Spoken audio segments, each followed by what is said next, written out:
जय श्री कृष्णा मित्रों। भगवान श्री कृष्ण जी कहते हैं, मेरे लिए ना कोई घृणित है और ना ही कोई प्रिय, ना कोई निर्धन है और ना ही कोई धनवान। केवल जो भक्ति भाव के साथ मुझे स्मरण करते हैं, मैं उनका हूँ और वो मेरे। जब यह संसार ही स्थायी नहीं है तो इस संसार की कोई भी वस्तु कैसे स्थायी रह सकती है।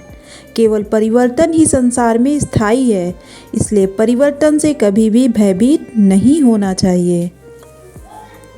मनुष्य का कर्म फल मनुष्य को उसी तरह ढूंढ लेता है जैसे कोई बछड़ा सैकड़ों गायों के बीच में से अपनी माँ को ढूंढ ही लेता है।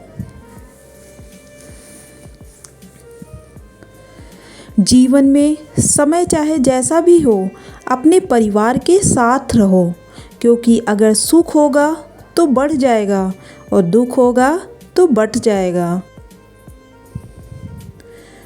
जो कुछ हुआ अच्छे के लिए हुआ, जो हो रहा है अच्छे के लिए ही हो रहा है और जो होगा वह भी अच्छे के लिए ही होगा। भगवान श्री कृष्ण जी कहते हैं, मनुष्य को सत्संग ईश्वर की कृपा से प्राप्त होता है, किंतु कुसंगत में पड़ना ये मनुष्य के अपने हाथों में होता है।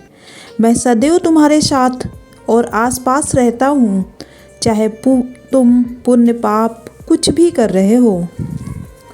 यदि मनुष्य शिक्षा से पहले संस्कार, व्यापार से पहले व्यवहार और भगवान से पहले माता पिता को पहचान ले तो जीवन में कभी कोई कठिनाई नहीं आएगी।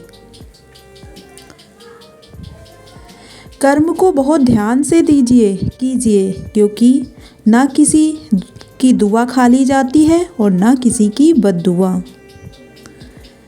अपमान करके दान देना, विलंब से दान देना, मुख फेर कर देना, कठोर वचन बोलना, देने के बाद पश्चाताप करना, ये 5 क्रियाएं दान को दूषित कर देती हैं। मनुष्य का जैसा विचार होता है, मनुष्य धीरे धीरे वैसा ही बन जाता है। जीवन में स्वयं को मजबूत बनाना है तो सदैव शांत रहें। जैसे लोहा ठंडा होने पर मजबूत रहता है और गर्म होने पर तो उसे कोई भी किसी भी आकार में ढाल दिया जाता है।